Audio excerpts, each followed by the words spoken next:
السلام علیکم ورحمۃ اللہ وبرکاتہ۔ ان الحمد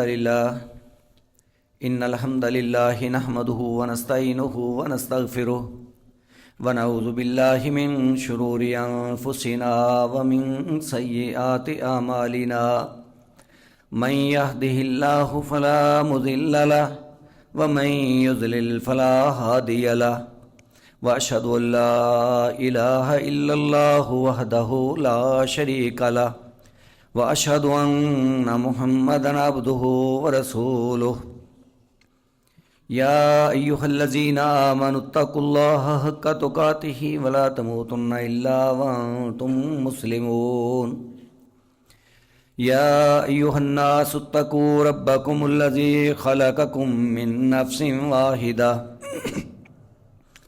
وخلق منها زوجها وبث منهما رجالا كثيرا ونساء واتقوا الله الذي تساءلون به والأرحام إن الله كان عليكم رقيبا يا أيها الذين آمنوا اتقوا الله وقولوا قولا سديدا يصلح لكم أعمالكم ويغفر لكم ذنوبكم ومن يطع الله ورسوله فقد فاز فوزا عظيما أما بعد فإن أحسن الكلام كلام الله وخير الهدي هدي محمد صلى الله عليه وآله وسلم وشر الأمور محدثاتها وكل محدثة بدعة وَكُلَّ بِدْعَةٍ ضَلَالَةٍ وَكُلَّ ضَلَالَةٍ فِي النَّارِ اللهم صل على محمد وعلى آل محمد كما صليت على إبراهيم وعلى آل إبراهيم إنك حميد مجيد اللهم بارك على محمد وعلى آل محمد كما باركت على إبراهيم وعلى آل إبراهيم إنك حميد مجيد اللهم انفعنا بما علمتنا وعلمنا ما ينفعنا وزدنا علما رب اشرح لي صدري ويسر لي أمري واحلل عقدة من لساني يفقهوا قولي اما بعد فاعوذ باللہ السمیع العلیم من الشیطان الرجیم من حمزہ ونفخہ ونفثہ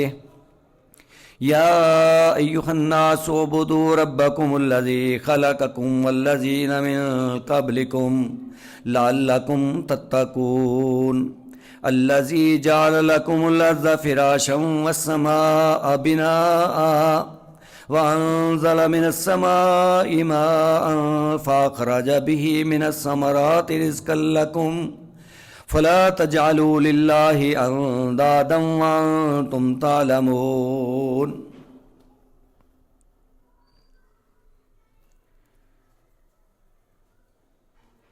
معزز احباب گرامی، اللہ سبحانہ و تعالیٰ کا مقدس کلام اور اللہ ذوالجلال والاکرام کا عالی شان حکم اور بہترین قسم کا آرڈر جو ہمارے سامنے رکھا گیا، اللہ خالق کائنات نے یہ حکم پوری دنیا کے اندر بسنے والے لوگوں کو دیا ہے، کیونکہ ہم سب اس کی مخلوق ہیں، وہ ہمارا خالق ہے۔ تو جو خالق ہوتا ہے اس کا پورا حق ہوتا ہے کہ وہ اپنی مخلوق کے بارے جیسے چاہے تصرف کرے اور جو چاہے حکم دے۔ مخلوق کو سمجھ آئے یا نہ آئے وہ علیحدہ بات ہے، لیکن ہم دنیوی لحاظ سے بھی سمجھتے ہیں کہ کوئی چیز اگر اس کا بنانے والا ہے تو وہی اس کے بارے بہتر جانتا ہے۔ کوئی بھی چیز جو دنیا کے اندر وجود میں آئی سائنسی لحاظ سے، کوئی ٹیکنالوجی کے لحاظ سے، تو اس چیز کے بنانے والے کو موجد کہتے ہیں۔ اور وہ موجد جو اس چیز کو ایجاد کرنے والا ہوتا ہے، نئے سرے سے لوگوں کے سامنے رکھنے والا ہوتا ہے، وہی اس کے اندر کے حالات بھی جانتا ہے، وہی اس چیز کے بارے میں ہدایات بھی دے سکتا ہے۔ اور ہم لوگ اس پہ اعتماد بھی کرتے ہیں کہ ہاں جی یہ چیز اس نے بنائی ہے، وہی ہماری رہنمائی کر سکتا ہے۔ تو اللہ سبحانہ و تعالیٰ کی ذات جو بہت عظیم ذات ہے، وہ انسان کا موجد ہے۔ موجد کا معنی ہوتا ہے بغیر نمونے کے کوئی نئی چیز جو سامنے آتی ہے وہ ایجاد ہوتی ہے، اور موجد اس کا بنانے والا ہوتا ہے۔ تو اللہ پاک نے اس انسان کی تخلیق کی، بلکہ اس سے بڑھ کے سوچئے پوری کائنات کی تخلیق کی۔ کیا اس طرح کی تخلیق، اس طرح کی کائنات اس سے پہلے موجود تھی؟ نہیں۔ سو اللہ سبحانہ و تعالیٰ اس ساری کائنات کا خالق ہے۔ پھر بالخصوص ہم انسان، ہمارا بھی وہ خالق ہے، اور خالق بھی موجد کے لحاظ سے بغیر نمونے اور مثال کے اللہ سبحانہ و تعالیٰ نے ہم انسانوں کو بنایا ہے، اور پھر انسانوں کے لیے قیمتی قسم کے حکم دینا، یہ بھی اس مالک کی تعریف ہے، یہ بھی اس کی شان ہے، اور ہمیں اس پہ اس ذات کا قدردان ہونا چاہیے کہ اس نے ہمیں پیدا کر کے ایسے تنہا نہیں چھوڑ دیا، ایسے لاوارث نہیں کر دیا، بلکہ پوری اس کی ذمہ داری اور پوری گائیڈ لائن اور پوری رہنمائی اللہ سبحانہ و تعالی نے قرآن مقدس کے انداز میں اس انسان کے لیے فرما دی۔ الف لام میم ذالک الکتاب لا ریب فیہ ھدی للمتقین۔ اور یہ تقوی والوں کے تو اعزاز میں یہ چیز آ گئی نا کہ متقی انسان تو بہت ہی خوش قسمت ہے، ورنہ اللہ سبحانہ و تعالیٰ کی عبادت کا حکم یہ تو سب کے لیے ہے، لیکن حقیقت میں اس حکم کو ماننے والا متقی کہلاتا ہے، کیونکہ وہ حقیقی طور پہ حقیقتاً اس چیز کو مان جاتا ہے۔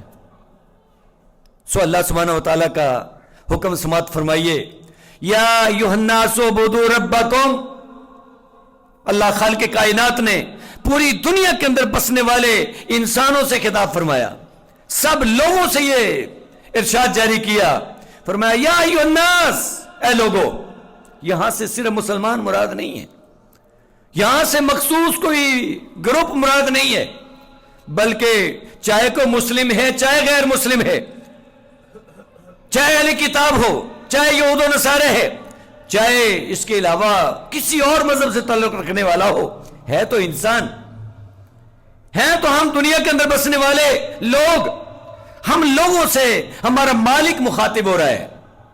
یا ایھا الناس، اے لوگو، اعبدوا ربکم، اپنے رب کی عبادت کرو، اپنے مالک کی عبادت کرو، اپنے پیدا کرنے والے کی عبادت کرو، اپنے پالنے والے کی عبادت کرو۔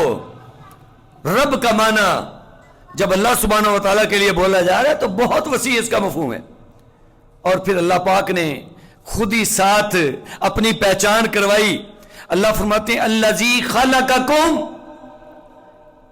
تمہارا رب وہ ہے جس نے تمہیں پیدا کیا ہے، وہ تمہارا خالق ہے، اور صرف تمہارا ہی نہیں، والذین من قبلکم، جو تم سے پہلے دنیا کے اندر آئے، اس دنیا کو چھوڑ کے چل دیے، ان سب کا خالق ہے۔ مطلب کیا کہ جتنی بھی انسانیت دنیا کے اندر آپ کو نظر آئے گی، آدم علیہ السلام سے لے کر کے قیامت تک، آخری انسان تک، ہر ایک کا خالق کون؟ اللہ سبحانہ و تعالی۔ یہ ایک بنیادی نقطہ اللہ پاک نے ہمارے سامنے رکھا ہے، اور اس کے اوپر بڑی لمبی تفصیل، بڑی لمبی بحث قرآن مجید کے مختلف مقامات کے اوپر مختلف انداز سے اللہ سبحانہ و تعالی نے ہمیں یوں سمجھایا ہے، یوں اس کی تفصیلات رکھی ہے، جیسے کوئی سمجھانے والا، کوئی مہربان، کوئی استاد بچوں کو سکھاتا ہے، پڑھاتا ہے، سمجھاتا ہے۔ یقین جانے میں بعض دفعہ بڑا حیران ہوتا ہوں کہ اللہ سبحانہ و تعالی اتنی عظیم ذات ایسے باریکی والی باتیں، چھوٹی چھوٹی باتیں بڑی تفصیل کے ساتھ، بڑی وضاحت کے ساتھ، کہ بندہ سمجھتا ہے کہ شاید اس کی تو ضرورت ہی نہیں تھی۔ اللہ سبحانہ و تعالیٰ اتنا ہی فرما دیتے، اے لوگو اپنے مالک کی عبادت کرو، اللہ کی عبادت کرو، بس ہم پابند تھے۔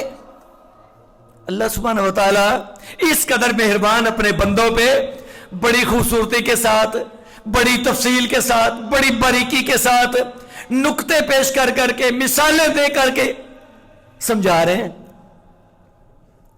اتنی عظیم ذات اور اس قدر مہربان، بس کمی اس بات کی ہے کہ ہم لوگوں نے اللہ سبحانہ و تعالیٰ کی قدر نہیں کی۔ وما قدر اللہ حق قدرہ، اور وہ بھی اس انداز سے کہ جو اس کا بنیادی حق ہے اسی کو ہم نے لوگوں کے اندر تقسیم کرنا شروع کر دیا۔ اسی لیے ضرورت پیش آئی نا اس بات کی، ورنہ تو کوئی جواز نہیں تھا۔ ہم اپنے والدین کے گھر میں ہوتے ہیں، وہ ہمیں پالتے ہیں، سنبھالتے ہیں، گھر چھوڑ کر کسی اور جگہ پہ جانا، کسی کا کوئی سہارا تلاش کرنا، یہ بیوقوفی ہے۔ لہذا اس مالک کی، اس عظیم شاہکار کائنات کے اندر بسنے والے، ہم اس کی پیداوار مخلوق، ہمارا کیا حق بنتا ہے کہ اس مالک کا در چھوڑ کے غیروں کے در پہ دھکے کھائیں؟ لیکن لوگ کھاتے ہیں، در در پہ دھکے کھاتے ہیں، الٹا پھر رد عمل اس انداز کا دکھاتے ہیں جیسے اللہ معاف کرے کہ اللہ سبحانہ و تعالیٰ کے برابر کے کیا، وہ تو اللہ سبحانہ و تعالیٰ سے زیادہ پاور والے لوگ ہیں۔ استغفر اللہ، اللہ ہمارے حال پہ رحم کر دے، یا اللہ اس دنیا کو ہدایت دے دے، یا اللہ ہم لوگوں کی رہنمائی فرما کہ جو تیرا بنیادی حق ہے اس کی تو پہچان کر لیں۔ تو اللہ پاک نے ارشاد فرمایا کہ لوگوں اپنے مالک کی عبادت کرو جو تمہارا خالق ہے، والذین من قبلکم، جو تم سے پہلے آئے، سب کا خالق وہی ہے، لعلکم تتقون، متقی بن جاؤ گے، بچ جاؤ گے، پرہیزگاری تمہارے اندر آ جائے گی، وہ تقوی جو تمہاری نجات کا سامان ہے وہ تمہیں نصیب ہو جائے گا۔ اور یہ معاملہ کہاں سے چلتا ہے؟ سیدھا دل سے چلتا ہے۔ پیارے پیغمبر نے ارشاد فرمایا تقوی ہا ہونا، اشارہ فرمایا سینے کی طرف، دل کی طرف، بائیں طرف اشارہ کر کے فرمایا التقوی ہا ہونا، تقوی اس جگہ پہ ہے۔ مطلب کیا ہے کہ اپنے دل کو صاف کیجئے، خالص نیت کے ساتھ اپنے مالک کے بن جائیے، بس اسی میں نجات ہے۔ لہذا تقوی کس بنیاد پہ نصیب ہو رہا ہے؟ خالص اللہ سبحانہ و تعالیٰ کی عبادت کر کے، اور پھر اللہ پاک نے مزید اپنی پہچان کروائی۔ یہ پہلی پہچان تو یہ ہے کہ اللہ ہمارا خالق ہے۔ دوسرے نمبر پہ الذی جعل لکم الارض فراشا، وہ ذات جس نے تمہارے لیے زمین کو فراش بنا دیا، فرش بنا دیا، برابر کر دیا۔ دیکھتے نہیں ہو کہ یہ تمہارا بیٹھنا کیا، یہ تمہارا گھر کیا، یہ تمہارے محلے کیا، شہر کیا، اپنی گاڑیاں دوڑائیے روڈوں کے اوپر، کیسے برابر فرش ملے گا، آپ کو کوئی پریشانی نہیں ہے۔ یہ نہیں ہے کہ آپ چل رہے تو آگے سے گہرا گڑھا آ جائے اور آپ اس میں گر جائیں، آگے جناب پہاڑ آ گیا ہے یکدم کہ آپ چل ہی نہیں سکتے۔ ایسے ہموار راستے اللہ نے آپ کے لیے بنا دیے، زمین کو بچھونا بنا دیا، فرش بنا دیا، سکون سے آپ رہتے ہیں، آتے ہیں، جاتے ہیں، سارے دنیوی معاملات آسانی سے آپ حل کرتے ہیں۔ تو یہ کس کی تخلیق ہے، کس کا شاہکار ہے؟ اس رب کا جس کا نام ہے اللہ، الذی جعل لکم الارض فراشا، وہ ذات جس نے تمہارے لیے زمین کو، تمہارے لیے انسانوں، تمہارے لیے اس زمین کو فرش بنا دیا۔ اب تم اسی کی مخلوق، اسی کی پیداوار، یہ زمین، یہ فرش، اس کے اوپر اس کے مد مقابل کھڑے کر دیتے ہو اور ان کے دربار مزار بنا کر کے ان کو اللہ کا شریک ٹھہراتے ہو۔ ہمیں شرم آنی چاہیے کہ اللہ کی بنائی ہوئی چیز اور اللہ کی بغاوت میں استعمال ہو، یہ تو بہت بڑا جرم ہے، یہ ناشکری ہے، یہ کفران نعمت ہے۔ فرمایا والسماء بنا، آسمان کو اللہ نے تمہارے لیے چھت بنا دیا. ذرا دکھاؤ تو صحیح کہ اس طرح کی تخلیق کوئی اور بنا کے دکھا سکتا ہے. دوسرے مقام پہ اللہ فرماتے ہیں کہ انہوں نے تو لوگوں کو اللہ کا حصہ دار بنا دیا, ذرا مجھے دکھاؤ تو صحیح کہ وہ کسی چیز کو پیدا کر سکتے ہیں. یہ پیدا کرنا کوئی اتنا چھوٹا سا کام نہیں ہے. ہاں جی, بغیر مٹیریل مواد کے آپ مجھے ایک سوئی بنا کے دکھا دیں, بہت بڑی چیز تو دور کی بات ہے. ایک سوئی, ایک تن کا بغیر آپ کسی مٹیریل کے مواد کے نہیں بنا سکتے. اللہ سبحانہ و تعالیٰ نے یہ اتنی لمبی چوڑی زمین, یہ پہاڑ, یہ مٹی, یہ صحرا, یہ پانی والا علاقہ, یہ پہاڑ, پہاڑوں کے اندر خزانے, زمینوں کے اندر خزانے, زمینوں کے اندر تیل, زمینوں کے اندر گیس, اور پہاڑوں کے اندر کوئلہ, پہاڑوں کے اندر نمک, پہاڑوں کے اندر سونا, پہاڑوں میں چاندی, پہاڑوں کے اندر پتہ نہیں کیا کیا. اور پہاڑ اللہ نے پتھر کے ایسے بنا دیے کہ وہیں سے کاٹ کاٹ کے اپنی خوبصورتی کا بھی انتظام کرتے ہو,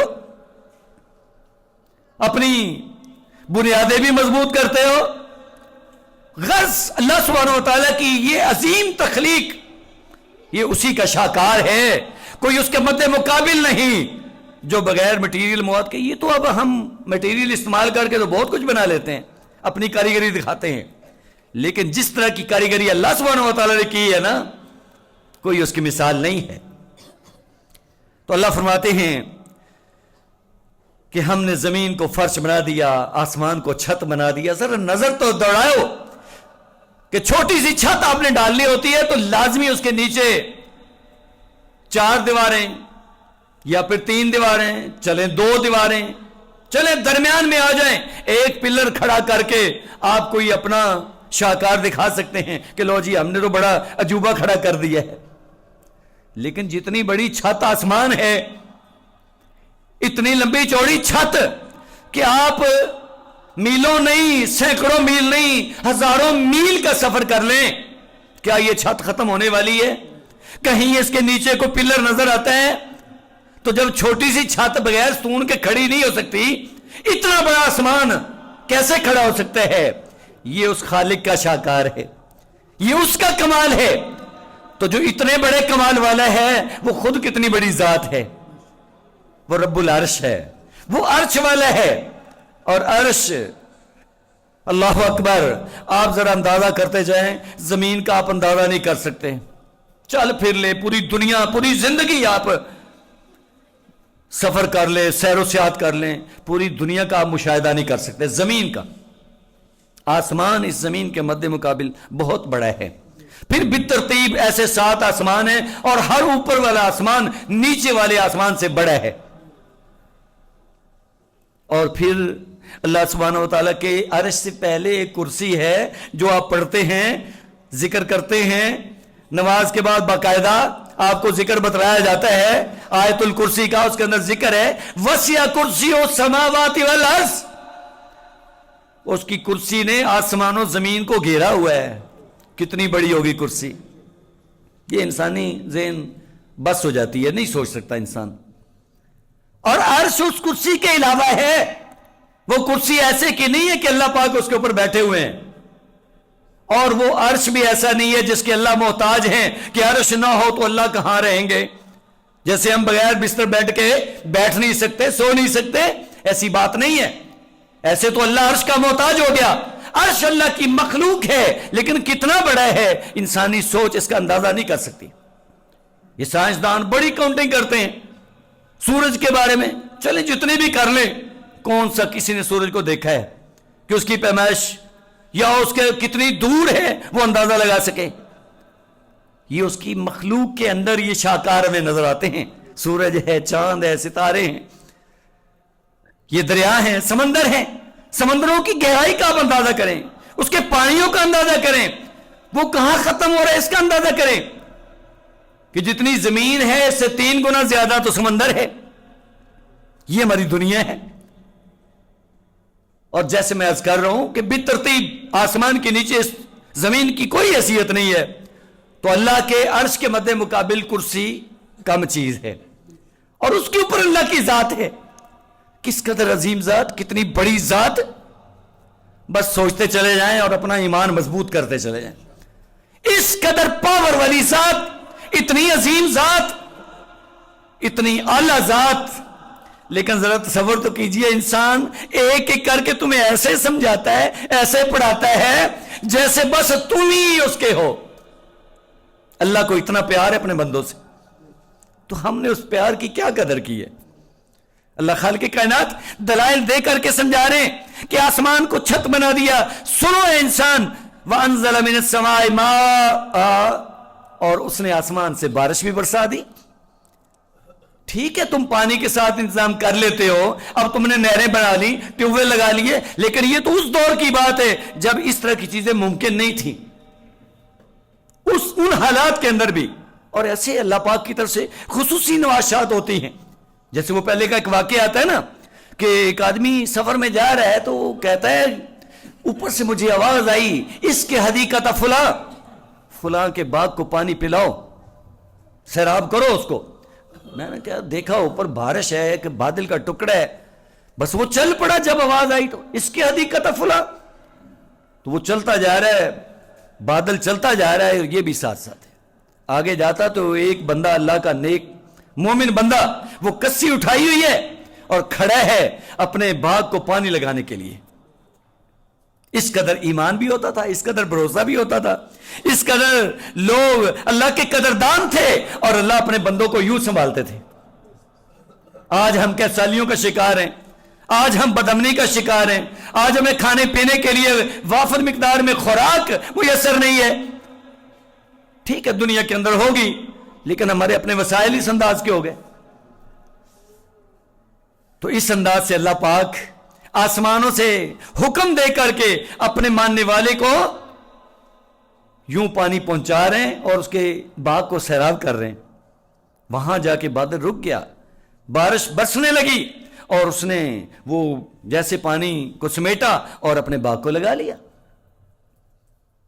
تو اس کے اندر بھی بڑی ہمارے لیے سمجھنے والی بات ہے کہ جو اپنے مالک کا قدردان ہوتا ہے, پھر مالک کے حکم کے مطابق وہ اس چیز کا حق بھی ادا کرتا ہے, پھر اپنا اللہ سبحانہ و تعالیٰ اپنے بندوں کو یوں ضائع نہیں کرتے, بلکہ اللہ مزید نوازتے ہیں. تو اللہ پاک فرماتے ہیں وَأَنزَلَ مِنَ السَّمَاءِ مَاءً, اللہ وہ ذات ہے جس نے آسمان سے یعنی اوپر سے بادلوں سے پانی برسایا, بارش برسائی. فَأَخْرَجَ بِهِ مِنَ الثَّمَرَاتِ رِزْقًا لَكُمْ, سو اس بارش کے ذریعے سے, بارش برسا کے زمین کو پانی لگا کے پھل پیدا کر دیے, اور رزق لکم, تمہارے لیے رزق کا انتظام کر دیا. اس کا مطلب رزق آسمانوں سے آتا ہے, رزق اس مالک کی طرف سے ہے. وہ چاہے گا تو رزق ہمیں ملے گا, وہ نہیں چاہے گا تو فصل ہمیں نظر آئے گی, لیکن آندھی آئے گی, اولے پڑیں گے, وہ فصل ہماری برباد ہو سکتی ہے. اس لیے ہمیں اپنے مالک کو بھولنا نہیں چاہیے. تو اس انداز سے اللہ پاک نے فرمایا کہ میں تمہارا خالق بھی ہوں, اور میں نے یہ سب کچھ بنایا ہے, اور تمہارے کھانے پینے کا رزق کا انتظام بھی میں نے کیا ہے. لہذا آج یہ کوئی نہ سمجھے کہ میں اپنے آپ کا ذمہ دار ہوں یا کسی اور کا ذمہ دار ہوں.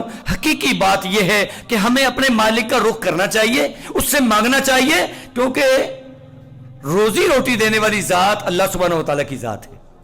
اس نے وعدہ فرما لیا ہے, یہ حکم ہمارے سامنے رکھ دیا ہے کہ ہم نے بارش برسا کر کے فَأَخْرَجَ بِهِ مِنَ الثَّمَرَاتِ رِزْقًا لَكُمْ, پھلوں سے, باقی غلہ بھی ہے لیکن یہاں تو پھلوں کا ذکر ہو گیا. چلیں اناج بھی پھلوں کے اندر ہی آ جائے گا, کیونکہ پھل کا لفظ زیادہ وسیع ہے, اس کے اندر سب کچھ آ گیا. تو اللہ فرماتے ہیں ہم نے پھلوں کی پیداوار کے ذریعے سے تمہارے لیے رزق کا انتظام کر دیا. تو اب انسان ذرا اپنے اصل کی طرف, جو میں نے تمہیں حکم دیا, یا ایھا الناس اعبدوا ربکم, اے لوگو اپنے رب کی عبادت کرو, اپنے مالک کی, اپنے پالنے والے کی, اپنے خالق کی. ہاں جی, فلا تجعلوا للہ اندادا, ساتھ ایک بات ذہن میں رکھنا, مالک کی پوجا کرنی ہے, فلا تجعلوا للہ اندادا, وہ مالک ہے اللہ, لیکن ساتھ یہ بات ضرور ذہن میں رکھنا کہ اللہ کے لیے تم نے ند نہیں بنانے. ند کی جمع ہے انداز, اور ند کہتے ہیں ہم پلہ کو. جیسے میں بیٹھا ہوں, میرے ساتھ ایک اور بیٹھا ہے, میری کرسی ہے, ساتھ اور کی کرسی ہے, ہم سب برابر کے بھائی ہیں, ایک جیسے ہیں. لیکن اللہ فرماتے میرا تو کوئی ند نہیں ہے, میرا تو کوئی برابر والا نہیں ہے, میرا تو کوئی ہم پلہ نہیں ہے. اور جو بناتے ہیں, جو سمجھتے ہیں, ان کو اللہ پاک نے چیلنج بھی کیا ہے. لو کان فیہما آلہۃ الا اللہ لفسدتا. اللہ فرماتے ہیں آسمان و زمین کا نظام تمہیں نظر نہیں آتا؟ اگر یہاں میرے سوا اور ہوتے, چلو زیادہ کو چھوڑو, ایک ہی اور ہوتا, کیونکہ آلیہ کا لفظ تو جمع کا ہے, فرمایا میرے علاوہ لو کان فیہما آلہۃ الا اللہ, اللہ تو ہے, اس کے مد مقابل کوئی ایک اور ہوتا یا زیادہ ہوتے, لفسدتا, یہ آسمان و زمین کا نظام تمہیں درست حالت میں بہترین انداز سے نظر نہ آتا, بلکہ یہاں فساد پیدا ہو جاتے اور یہ سسٹم تباہ و برباد ہو جاتا. کیوں؟ گاڑی چلانے والا اگر ایک ڈرائیور ہوتا ہے تو کام چلتا ہے. ڈرائیور اگر دو ہو جائیں اور دونوں اپنے مختلف ذہن استعمال کریں تو کام تو خراب ہو جائے گا. وہ ہمارا اردو کا مقولہ ہے نا کہ اگر باورچی دو ہوں تو شوربہ یا کڑوا ہو جائے گا یا پھیکا رہ جائے گا, کوئی کنٹرول ایک کا نہیں نہ رہ گیا. جب دو ذہن مل جائیں گے تو معاملہ خراب ہو جائے گا. تو یہ تو اللہ کا کلام ہے. اللہ فرماتے میرے علاوہ کوئی ہے نہیں, اسی لیے اللہ نے یہ ہمیں حکم دے دیا فلا تجعلوا للہ اندادا, اللہ کے ساتھ ند نہ بناؤ, وانتم تعلمون, اور تم جانتے بھی ہو, تمہیں پتہ بھی ہے. اور لوگ یہ اقرار بھی کرتے تھے نا, آج بھی آپ میں سے کوئی نہیں انکار کر سکتا. تو جب ہم انکار بھی نہیں کر سکتے کہ نہیں جی یہ کہیں کہ اللہ کے علاوہ کوئی اور بھی ہے, تو پھر اس طرح کی حرکتیں کرنا, اللہ پاک کے جو احکامات ہیں ان میں خلل ڈالنا, ان کو نظر انداز کرنا, یا ان کو کما حق ہو ادا نہ کرنا, یا پھر اللہ تعالیٰ کے جو آرڈر ہیں ان کے اندر اس انداز سے غیروں کو حصے دار بنانا, یہ تو ناانصافی کی بات ہے. اس لیے اللہ فرماتے ہیں کہ تمہیں معلوم ہے یہ بات, اس لیے اللہ کے ساتھ کسی کو شریک مت بناؤ. تو یہ ایک بنیادی سلسلہ, ایک اہم ترین سبق, جو بڑا عام سا اور سادہ سا سبق ہے, لیکن اس کے اندر نجات ہے. اور اگر میں یوں کہوں کہ مشکل ترین سبق ہے ہمارے عمل کرنے کے لحاظ سے, تو اس میں بھی کوئی جھوٹ نہیں ہے, کیونکہ ہمارے سامنے ہے دنیا والے کیا کر رہے ہیں. اگر یہ بات ہم مان جائیں کہ ہمارا مالک ایک ہے, وہی معبود حقیقی ہے, اور اس کے اوپر تو تفصیلی بیانات اللہ سبحانہ و تعالیٰ کے موجود ہیں کہ کوئی بھی جب بھی کسی نے انکار کیا یا کوئی نکتہ چینی کی, اللہ نے خوبصورت انداز سے اس کو سمجھانے کی کوشش کی. لہذا یہ عبادت کا لفظ ایک ایسا جامع لفظ ہے, لِكُلِّ مَا يُحِبُّهُ اللَّهُ وَيَرْضَاهُ مِنَ الْأَقْوَالِ وَالْآمَالِ الظَّاهِرَةِ وَالْبَاطِنَةِ, کہ ہر وہ چیز جس کو اللہ سبحانہ و تعالیٰ پسند فرماتے ہیں اور اللہ اس سے راضی ہوتے ہیں, چاہے وہ ہمارے منہ سے نکلی بات ہو یا ہمارے اعضاء سے جاری شدہ عمل ہو, والباطنہ, یا ہمارے دل کا معاملہ ہو, وہ بھی بعض دفعہ عمل بنتا ہے. ہمارے اندر کی سوچیں, دل کی سوچیں, دماغ کے حالات, یہ دل دماغ کا تعلق تو ہے نا آپس میں بہت گہرا. تو اعمال ظاہرات والباطنہ, اعمال ظاہری ہوں یا باطنی ہوں, اعمال کا تعلق دل کے ساتھ, نیت کے ساتھ ہو, یا اعمال کا تعلق ہمارے اعضاء کے ساتھ, یہ سب کچھ ضروری ہے کہ اللہ سبحانہ و تعالیٰ کے مطیع کر دیا جائے. صرف اعمال کی بات نہیں ہو رہی, اقوال کی بات بھی ہو رہی ہے. یعنی ہم اپنے منہ سے نکلنے والی ہر بات سے پہلے سوچیں کہ کیا میرا مالک اس بات کو پسند بھی کرتا ہے کہ نہیں, اس سے راضی بھی ہوتا ہے کہ نہیں. کیونکہ اللہ پاک نے بڑے خوبصورت انداز سے احکامات دیے ہوئے ہیں, یہ بولو یہ نہ بولو, یہ کرو یہ نہ کرو, یہ سوچو یہ نہ سوچو. تو فکر تو ہونی چاہیے نا. اس لیے ہر وہ بات، ہر وہ کام، ہر وہ نیت اور ارادہ، ہر وہ دل کی سوچ وہ اللہ کی عبادت بن جائے گی جب ہم اس کی رضا کے لیے کریں گے، اس کی خوشنودی کے لیے۔ اور دوسرے نمبر پہ عبادت جو ہم نے اللہ کے حضور پیش کرنی ہے، اس کا ایک لب لباب اور خلاصہ، اصل العبادت التذلل والخضوع، کسی کے سامنے اپنے آپ کو انتہائی حقیر کر دینا اور اس کے سامنے اپنے آپ کو گرا دینا، اس لائق صرف اللہ سبحانہ و تعالیٰ کی ذات ہے۔ لہذا اس کو چھوڑ کر کے کسی اور بڑے کو دنیوی کوئی لالچ کے لحاظ سے یا ذہنی طور پہ کوئی کنگال بندہ یہ سمجھے کہ یہ بڑی پہنچی سرکار ہے، یہ مجھے بہت کچھ دے گا، نوازے گا، یہ ہماری بہت بڑی غلطی ہے۔ یہ حقیقت میں عبادت بن جاتی ہے، اور امید ہے کہ آپ نے بھی، میں نے بھی بہت کچھ دیکھا ہے اپنی آنکھوں سے کہ لوگ غیروں کے سامنے اپنے آپ کو اس انداز سے جھکاتے ہیں اور گراتے ہیں، یقین جانیں ہو سکتا ہے کہ اس انداز سے اللہ کے سامنے اپنے آپ کو نہ جھکاتے ہوں۔ سجدہ کرنے کی توفیق نہیں ہے، مسجد میں آنے کا ارادہ نہیں ہے، اللہ کا حکم ماننا نہیں ہے، اور غیروں کے در پہ جا جا کے یوں ماتھے ٹیکتے ہیں اور اپنے آپ کو گراتے ہیں اور یوں عاجزی کرتے ہیں اور روتے ہیں اور یوں مانگتے ہیں جیسے اللہ سبحانہ و تعالیٰ ان کا خالق نہیں ہے اور ان کو کچھ دیا نہیں ہے، سب کچھ اگر ملے گا تو ان کو یہیں سے ملنے والا ہے۔ انا للہ و انا الیہ راجعون۔ یہ انسان ہے، یقین جانے ایسا انسان جانوروں سے بدتر ہے، اس کو انسان کہلوانے کا کوئی حق حاصل نہیں ہے، جو اپنے مالک کی پہچان ہی بھول گیا، جس کو پتہ ہی نہیں میرا مالک کتنی طاقت والا ہے، کس قدر مجھے اس نے نوازا ہے اور کس قدر نواز رہا ہے، اور اس کی نوازشات جاری ہیں اور مرتے دم تک وہ مجھے چھوڑنے والا نہیں ہے۔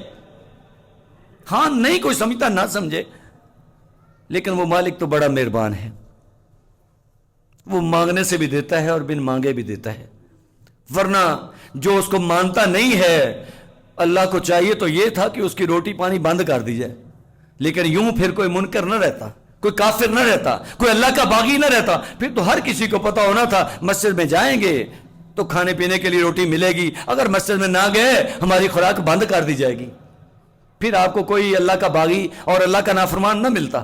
تو یہ بھی ایک آزمائش ہے، لیکن ہمیں اس بات کو سمجھنا چاہیے کہ اس قدر مہربان مالک، اتنی عظیم ذات جس نے بہت کچھ دیا، بہت کچھ دے رہا ہے اور بہت کچھ دیتا رہے گا، لیکن ان ساری عنایتوں کے باوجود اصل میں تو ہم نے آخرت میں لینا ہے۔ دنیا کے اندر سب کچھ مل بھی گیا، اگر آخرت کے اندر ہم محروم ہو گئے تو کام تو خراب ہو جائے گا۔